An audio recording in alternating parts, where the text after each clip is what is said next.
Hi ನಮಸ್ತೆ friends, ನಾನು ನಿಮ್ಮ ಗುರುಬಸವರಾಜ್. ಇವತ್ತು ನಮ್ಮ SGK ಡಿಫೆನ್ಸ್ ಅಕಾಡೆಮಿ ವತಿಯಿಂದ ನಾವು ಇವತ್ತಿಂದ ಕ್ಲಾಸಸ್ಸನ್ನು ಶುರು ಮಾಡ್ತಾ ಇದ್ದೇವೆ. ಡೈಲಿ ನಾವು ನಿಮಗೆ GK ರಿಲೇಟೆಡ್ ಇರ್ಬೋದು, ಸೈನ್ಸ್ ರಿಲೇಟೆಡ್ ಇರ್ಬೋದು, ಮ್ಯಾಥ್ಸ್ ರಿಲೇಟೆಡ್ ಇರ್ಬೋದು, ಅಗ್ನಿವೀರರಿಗೋಸ್ಕರ ಈ ಕ್ವಶನ್ಸ್ಗಳನ್ನು ನಾವು ಅಪ್ಲೋಡ್ ಮಾಡ್ತಾ ಹೋಗ್ತೇವೆ. ಮತ್ತು ಎಕ್ಸಾಮಿಗೆ ಬರ್ತಕ್ಕಂಥ ಪೇಪರ್ಸ್ ಇರ್ಬೋದು, ಲಾಸ್ಟ್ ಟೈಮ್ ಏನೇನು ಕೇಳಿದ್ದಾನೆ ಅವುಗಳ ರಿಲೇಟೆಡ್ ನಾವು ಮುಂದಿನ ದಿನಗಳಲ್ಲಿ ಡಿಸ್ಕಷನ್ ಮಾಡ್ತಾ ಹೋಗ್ತೇವೆ. ಇವತ್ತು ಆ್ಯಕ್ಚುಲಿ ನಾನು ತೊಗೊಂಡಿರ್ತಕ್ಕಂಥ ಟಾಪಿಕ್ ಯಾವುದಪ್ಪ ಅಂತಂದರೆ ನ್ಯಾಷನಲ್ ಪಾರ್ಕು ಮತ್ತು ಬಯೋಸ್ಪಿಯರ್ ರಿಸರ್ವ್ಸು, ಹಾಗೆ ಮತ್ತು ಟೈಗರ್ ರಿಸರ್ವ್ಸು, ಇವುಗಳ ಬಗ್ಗೆ ಏನು ಕ್ವಶನ್ಸನ್ನು ಯಾವ ರೀತಿ ರೈಸ್ ಮಾಡ್ಬೋದು. ಈಗ ನೋಡಿ, ಟೈಗರ್ ರಿಸರ್ವ್ಸು ಅಂತ ಬಂದಾಗ ಮೊದಲು ಯಾವ ರೀತಿ ಕ್ವಶನ್ಸ್ಗಳನ್ನು ರೈಸ್ ಮಾಡ್ತಾನೆ ಅಪ್ಪ ಅಂತಂದರೆ, ನಮ್ಮ ಭಾರತದಲ್ಲಿ ಎಷ್ಟು ಟೈಗರ್ಸ್ ರಿಸರ್ವ್ ಇದ್ದಾವೆ ಅಂತ, ಅಂದರೆ ಹುಲಿ ಸಂರಕ್ಷಣಾ ತಾಣಗಳು ಅಂತಂದೇಳಿ ಕರಿತೀವಿ. ಇಲ್ಲಿ ನೋಡಿ, ಫಸ್ಟ್ ಆಫ್ ಆಲ್ ಈ ಹುಲಿಗಳನ್ನು ಸಂರಕ್ಷಣೆ ಮಾಡಬೇಕು ಅಂತಕ್ಕಂಥ ಒಂದು ಥಾಟ್ ಬಂದಿದ್ದು ಯಾಕಪ್ಪ ಅಂತಂದರೆ, ಹುಲಿಗಳು ನಮ್ಮ ಭಾರತದಲ್ಲಿ ಅತಿ ಹೆಚ್ಚಿದ್ದಾವೆ. ಜಗತ್ತಿನಲ್ಲಿ ಅತಿ ಹೆಚ್ಚು ಹುಲಿಗಳನ್ನು ಹೊಂದಿರುವ ದೇಶ, ಈ ಕ್ವಶನ್ನು ಕೇಳ್ಬೋದು. ಇಲ್ಲಿ ನೋಡಿ, ಜಗತ್ತಿನಲ್ಲಿ ಅತಿ ಹೆಚ್ಚು ಹುಲಿಗಳನ್ನು ಹೊಂದಿರತಕ್ಕಂಥ ದೇಶ ಯಾವುದಪ್ಪ ಅಂತಂದರೆ ಅದು ನಮ್ಮ ಭಾರತ. ಟೋಟಲ್ ಆಗಿ ಜಗತ್ತಿನಲ್ಲಿ 100 ಹುಲಿಗಳಿದಾವಪ್ಪ ಅಂದರೆ ಅದರಲ್ಲಿ 75 ನಮ್ಮ ಭಾರತದಲ್ಲೇ ಇರ್ತವೆ. ಅಂದರೆ ಶೇಕಡವಾರು 75% ಹುಲಿಗಳನ್ನು ನಮ್ಮ ಭಾರತದಲ್ಲೇ ಇದ್ದಾವೆ. ಅಂದರೆ 3680ಕ್ಕೂ ಹೆಚ್ಚು ಹುಲಿಗಳು ನಮ್ಮ ಭಾರತದಲ್ಲೇ ಇರ್ತಕ್ಕಂಥದ್ದು. ಹಾಗಾಗಿ ನಮ್ಮ ಭಾರತದ ರಾಷ್ಟ್ರೀಯ ಪ್ರಾಣಿಯನ್ನಾಗಿ ನಾವು ಹುಲಿಯನ್ನು ಆಯ್ಕೆ ಮಾಡಿಕೊಂಡಿದ್ದೇವೆ. ಕೇಳ್ಬೋದು ಕ್ವಶನ್, ನಮ್ಮ ಭಾರತದ ರಾಷ್ಟ್ರೀಯ ಪ್ರಾಣಿ ಬೆಂಗಾಲ್ ಟೈಗರ್ ಇದು ಎಲ್ಲಿ ಕಂಡು ಬರ್ತದಪ್ಪ ಅಂತಂದರೆ ಸುಂದರ್ಬನ್ಸಲ್ಲಿ ಕಂಡು ಬರ್ತದೆ. ಬೆಂಗಾಲ್, ಪಶ್ಚಿಮ ಬಂಗಾಳದ ಸುಂದರ್ಬನ್ಸಲ್ಲಿ ಈ ಬೆಂಗಾಲ್ ಟೈಗರ್ ಕಂಡು ಬರ್ತಕ್ಕಂಥದ್ದು. ಮತ್ತು ಕ್ವಶನ್ ಏನಪ್ಪ ಅಂತಂದರೆ, ಇಲ್ಲಿ ನೋಡಿ, ಜುಲೈ 29 ನಾವು ಈ ದಿನವನ್ನು ಹುಲಿ ದಿನ ಅಂತಂದೇಳಿ ಆಚರಿಸ್ತೀವಿ. ಇಲ್ಲಿ ನೋಡಿ, ಇದು ಯಾಕೆ ನಾವು ಜುಲೈ 29 ಅಂತ ಬಂದರೆ 1973 ಈ ಅವಧಿಯಲ್ಲಿ ಇಂದಿರಾ ಗಾಂಧಿಯವರು ಏನು ಮಾಡ್ತಾರಪ್ಪ ಅಂತಂದರೆ ಒಂದು ಪ್ರಾಜೆಕ್ಟ್ ಟೈಗರ್ ಅಂತ ತರ್ತಾರೆ. ಏನಪ್ಪ ಅಂದರೆ ಪ್ರಾಜೆಕ್ಟ್ ಟೈಗರ್. ಪ್ರಾಜೆಕ್ಟ್ ಟೈಗರ್ ಅಂತಕ್ಕಂಥದ್ದು ಯಾವಾಗ ಜಾರಿ ಆಯಿತು, ಇದು ಸಹ ಒಂದು ಕ್ವಶನ್. ಪ್ರಾಜೆಕ್ಟ್ ಟೈಗರ್ ಯಾವಾಗ ಜಾರಿ ಆಯ್ತಪ್ಪ ಅಂತಂದರೆ 1973. ಆವಾಗ ಯಾರು ಪ್ರಧಾನಮಂತ್ರಿ ಇದ್ದರು?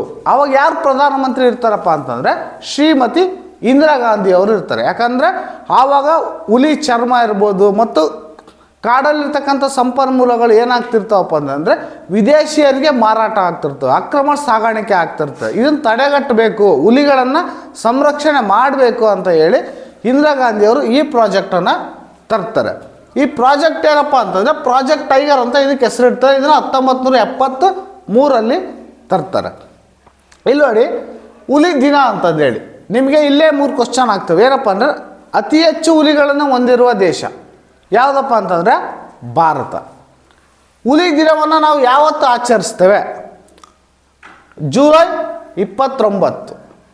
ಅದಾದಮೇಲೆ ಪ್ರಾಜೆಕ್ಟ್ ಟೈಗರ್ ಯಾವಾಗ ಜಾರಿಗೆ ಬಂತು? ಇದು ಯಾವತ್ತು ಅಂತಂದರೆ 1973. ಈ ಪ್ರಾಜೆಕ್ಟ್ ಟೈಗರನ್ನು ಜಾರಿಗೆ ತಂದಾಗ ಯಾರು ನಮ್ಮ ಭಾರತದ ಪ್ರಧಾನಮಂತ್ರಿಗಳಿದ್ರು? ಅದರ್ವೈಸ್ ಏನು ಕ್ವಶನ್ ಕೇಳ್ಬೋದಪ್ಪ ಅಂತಂದರೆ ಪ್ರಾಜೆಕ್ಟ್ ಟೈಗರನ್ನು ಯಾರು ಜಾರಿಗೊಳಿಸ್ತಾರೆ ಅಂತಂದು ಕೇಳ್ಬೋದು. ಆವಾಗ ಯಾರಿದ್ರು ಅಂದರೆ ಪ್ರಧಾನಮಂತ್ರಿಗಳು ಶ್ರೀಮತಿ ಇಂದಿರಾ ಗಾಂಧಿ ಈ ಪ್ರಾಜೆಕ್ಟ್ ಟೈಗರನ್ನು ಜಾರಿಗೊಳಿಸಿದಾಗ ಇದ್ದಂತಹ ನಮ್ಮ ಭಾರತದ ಪ್ರಧಾನಮಂತ್ರಿಗಳು. ಇಲ್ಲಿ ನೋಡಿ, ನೆಕ್ಸ್ಟ್ ಕ್ವಶನ್ಸ್ ಏನು ಅರೈಸ್ ಆಗ್ಬೋದು ಹುಲಿಗಳ ಬಗ್ಗೆ ಅಂತ ಅಂದರೆ ಹುಲಿ ಗಣತಿ ಅಂತ ಮಾಡ್ತೀವಿ ನಾವು. ಅಂದರೆ ಈಗ ನೋಡಿ, ನಮ್ಮ ಭಾರತದಲ್ಲಿ 3686 ಹುಲಿಗಳಿದ್ದಾವೆ. ಈಗ ಹುಲಿ ಗಣತಿಯನ್ನು ನಾವು ಎಷ್ಟು ವರ್ಷಗಳಿಗೆ ಒಂದು ಸತಿ ಮಾಡ್ತೀವಿ ಅಂತಂದು ಕೇಳ್ತಾನೆ. ನಾವು ಹುಲಿ ಗಣತಿ ಅಂತ ಬಂದಾಗ ನಮ್ಮ ಭಾರತದಲ್ಲಿ 4 ವರ್ಷಗಳಿಗೆ ಒಂದು ಸಾರಿ ಹುಲಿ ಗಣತಿ ಆಗುತ್ತೆ. ಈಗ ಈ ರೀತಿಯೂ ಕ್ವಶನ್ಸ್ ಅರೈಸ್ ಮಾಡ್ಬೋದು. ಯಾವ ರೀತಿಯಪ್ಪ ಅಂತಂದರೆ ಹುಲಿ ಗಣತಿಯನ್ನು ಎಷ್ಟು ವರ್ಷಗಳಿಗೆ ಒಂದು ಸಾರಿ ನಾವು ನಮ್ಮ ಭಾರತದಲ್ಲಿ ಕಂಡಕ್ಟ್ ಮಾಡ್ತೀವಿ ಅಂತ. ಅಂದರೆ 4 ವರ್ಷಗಳಿಗೆ ಒಂದು ಸಾರಿ. ನಾವು ಜನಗಣತಿಯನ್ನು ಗೊತ್ತಿರ್ಬೋದು ನಿಮಗೆಲ್ಲ, ಪ್ರತಿ 10 ವರ್ಷಗಳಿಗೆ ಒಂದು ಸಾರಿ ಆಗ್ತದೆ. ಲಾಸ್ಟ್ ಟೈಮ್ ಜನಗಣತಿ ಆಗಿದ್ದು 2011. ಈಗ ಹುಲಿ ಗಣತಿ ಹಂಗಲ್ಲ, ಪ್ರತಿ 4 ವರ್ಷಗಳಿಗೊಂದು ಸಾತಿ ಆಗ್ತತಿ. ಯಾರು ಮಾಡ್ತಾರೆ? ನ್ಯಾಷನಲ್ ಟೈಗರ್ ಕನ್ಸರ್ವೇಷನ್ ಅಥಾರಿಟಿ ಅವರು ಈ ಹುಲಿ ಗಣತಿಯನ್ನು ಮಾಡ್ತಕ್ಕಂಥದ್ದು. ಇಲ್ಲಿ ನೋಡಿ ಕ್ವಶನ್ನು ಯಾವ ರೀತಿ ಅರೈಸ್ ಆಗ್ತಾವಪ್ಪ ಅಂತಂದರೆ, ಈಗ ನೋಡಿ ಇದೇ ಹುಲಿ ಯಾವ ರೀತಿ ಕಂಡುಹಿಡಿತಾರೆ, ಡಿಫ್ರೆನ್ಸ್ ಹೆಂಗೆ ಅಂತಂದು ಬಂದಾಗ ಹುಲಿಗಳ ಮೇಲೆ ನಾವು ಪಟ್ಟಿಗಳನ್ನು ನೋಡ್ತೀವಿ, ಕಪ್ಪು ಪಟ್ಟಿಗಳನ್ನು ನಾವು ಹುಲಿಗಳ ಮೇಲೆ ನೋಡ್ತೀವಿ. ಇದು ಹೇಗಪ್ಪ ಅಂತಂದರೆ, ಒಂದು ಹುಲಿಗೂ ಮತ್ತು ಇನ್ನೊಂದು ಹುಲಿಗೂ ಭಿನ್ನತೆ ಹೆಂಗಿರ್ತತೆ, ವಿಂಗಡಣೆ ಹೆಂಗೆ ಮಾಡ್ತಾರಪ್ಪ ಅಂತಂದರೆ ಕ್ಯಾಮ್ರಾಗಳ ಮುಖಾಂತರ ಆ ಹುಲಿಗಳ ಫೋಟೋಗಳನ್ನು ಸೆರೆ ಹಿಡಿತಾರೆ.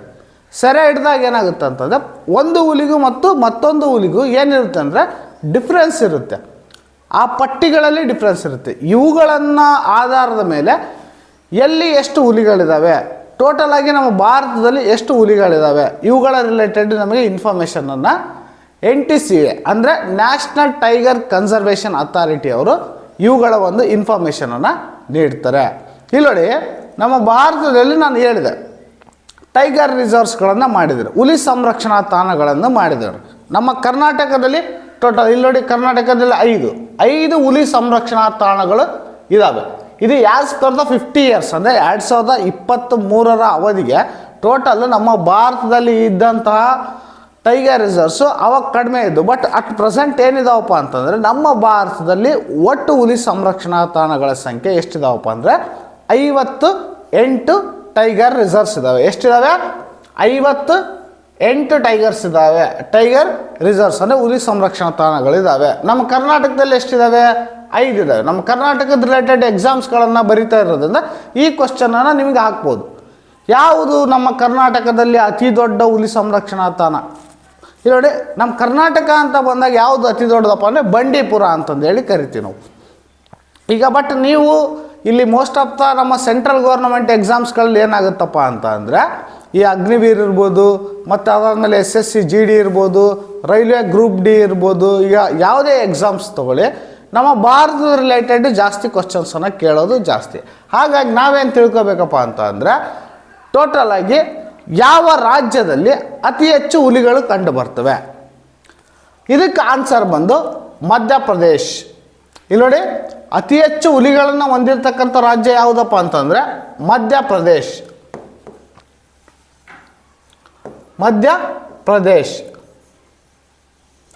ಇಲ್ಲಿ ನೋಡಿ ಇಲ್ಲಿ ಮಧ್ಯಪ್ರದೇಶ್ ಅತಿ ಹೆಚ್ಚು ಹುಲಿ ಸಂರಕ್ಷಣಾ ತಾಣಗಳನ್ನು ಹೊಂದಿರತಕ್ಕಂಥ ರಾಜ್ಯನೂ ಸಹ ಯಾವುದಾಗುತ್ತಪ್ಪ ಅಂತಂದರೆ ಮಧ್ಯಪ್ರದೇಶನೇ ಆಗುತ್ತೆ. ಯಾಕಂತಂದರೆ ಇತ್ತೀಚೆಗೆ ಅಲ್ಲಿ ಮಾಧವ್ ಟೈಗರ್ ರಿಸರ್ವ್ ಅಂತ ಮಾಡಿದರೆ ಅದನ್ನು ಎಲ್ಲ ಸೇರಿಸಿದಪ್ಪ ಅಂತಂದರೆ ಅತಿ ಹೆಚ್ಚು ಹುಲಿಗಳನ್ನು ಹೊಂದಿರತಕ್ಕಂಥ ರಾಜ್ಯನೂ ಅದೇ, ಅತಿ ಹೆಚ್ಚು ಹುಲಿ ಸಂರಕ್ಷಣಾ ತಾಣವನ್ನು ಹೊಂದಿರತಕ್ಕಂಥ ರಾಜ್ಯನೂ ಅದೇ, ಮತ್ತು ಅತಿ ಹೆಚ್ಚು ಅರಣ್ಯ ಹೊಂದಿರತಕ್ಕಂಥ ರಾಜ್ಯನೂ ಸಹ ಯಾವುದು ಅಂತ ಅಂದರೆ ಅದು ಮಧ್ಯಪ್ರದೇಶ ಆಗಿರುತ್ತೆ.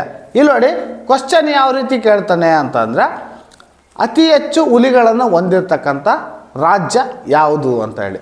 ಮುಂಚೆ ಎಲ್ಲ ನಮ್ಮ ಕರ್ನಾಟಕದಲ್ಲಿ ಅತಿ ಹೆಚ್ಚು ಹುಲಿಗಳು ಕಂಡು ಬರ್ತಿದ್ವು. ಬಟ್ ಈಗ ಲಾಸ್ಟ್ ಈ ಜನಗಣತಿ ಇರ್ಬೋದು, ಇತ್ತೀಚೆಗೆ ನಡೆದಂಥ ಹುಲಿ ಗಣತಿ ಏನಿದೆಯಲ್ಲ ಆ ಗಣತಿ ಇರ್ಬೋದು, ಅದು ಹಿಂದೆ ನಡೆದಂಥ ಹುಲಿ ಗಣತಿ ಇರ್ಬೋದು, ಮಧ್ಯಪ್ರದೇಶದಲ್ಲಿ ಸುಮಾರು 736ಕ್ಕೂ ಹೆಚ್ಚು ಹುಲಿಗಳು ಇದ್ದಾವೆ.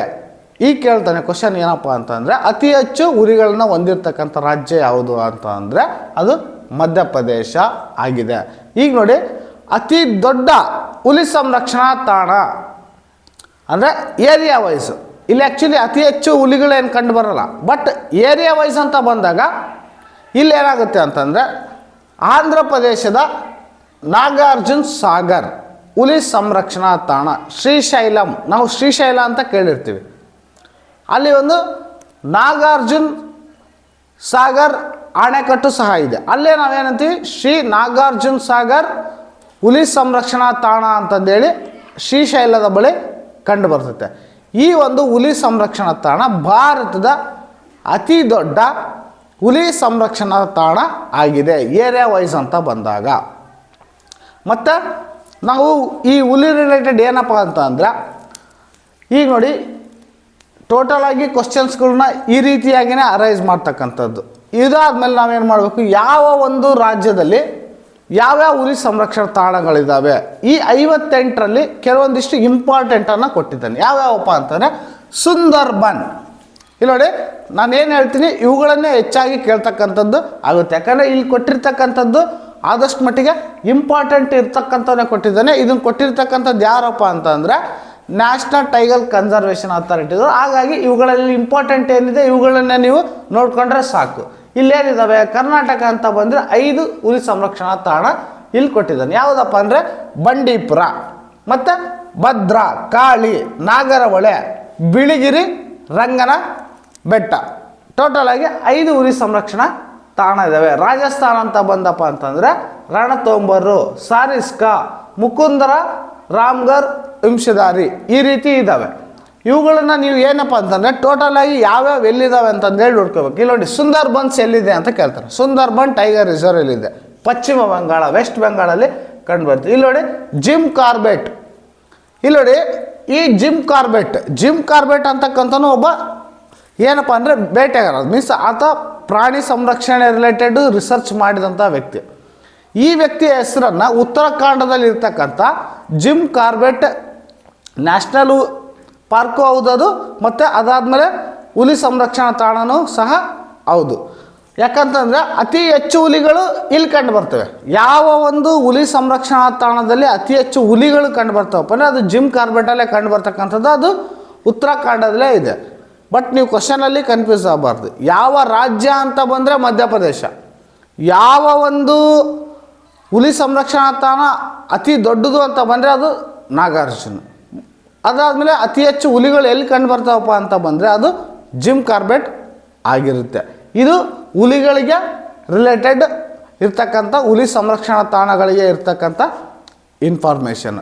ಇದಾದಮೇಲೆ ನಾವು ಮುಂದಿನ ತರಗತಿಗಳಲ್ಲಿ ಏನು ಮಾಡೋಣಪ್ಪ ಅಂತಂದರೆ ನ್ಯಾಷನಲ್ ಪಾರ್ಕ್ ರಿಲೇಟೆಡನ್ನು ಸಹ ನೋಡ್ತಾ ಹೋಗೋಣ. ಯಾವ ಒಂದು ನ್ಯಾಷನಲ್ ಪಾರ್ಕ್ಗಳು ಎಲ್ಲೆಲ್ಲಿದ್ದಾವೆ, ಮತ್ತು ಅದಾದಮೇಲೆ ಯಾವ ನ್ಯಾಷನಲ್ ಪಾರ್ಕಲ್ಲಿ ಯಾವ್ಯಾವ ಪ್ರಾಣಿಗಳು ಕಂಡು ಬರ್ತವೆ ಅಂತಂದೇಳಿ ನಾವು ಮುಂದಿನ ತರಗತಿಯಲ್ಲಿ ನೋಡ್ಕೊತ ಹೋಗೋಣ.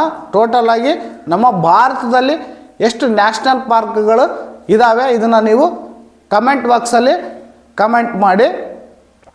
ಇಷ್ಟು ಹೇಳ್ತಾ ಮತ್ತಿನ್ನೊಂದು ಏನಪ್ಪ ಅಂತಂದರೆ ನೀವು ಡೈಲಿ ನಮ್ಮ ಕ್ಲಾಸ್ಗಳನ್ನು ನೋಡ್ತಾ ಇರಿ. ಜಸ್ಟ್ ನಾವೇನು ತುಂಬ ಲೆಂತಿ ವೀಡಿಯೋಗಳನ್ನು ಹಾಕಲ್ಲ, ಯಾಕಂದರೆ ನಾವು ಹಾಕ್ತಕ್ಕಂಥ ವೀಡಿಯೋ 10 ನಿಮಿಷದ್ದಿರ್ಬೋದು. ನಿಮಗೆ ಸಾಕಷ್ಟು ಇನ್ಫಾರ್ಮೇಷನನ್ನು ನಿಮಗೆ ಕೊಡ್ತೀವಿ. ಈ ಎಕ್ಸಾಮ್ ರಿಲೇಟೆಡ್ ಏನಿದೆ ಕಾಮನ್ ಆಗಿ ಇವುಗಳಲ್ಲೇ ಬರ್ತಕ್ಕಂಥದ್ದು. ನೀವು ಇದನ್ನು ಡೈಲಿ ನೀವು ನಮ್ಮನ್ನು STK ಡಿಫೆನ್ಸ್ ಅಕಾಡೆಮಿಯ ಕ್ಲಾಸಸ್ಗಳನ್ನು ನೋಡ್ತಾ ಇರಿ.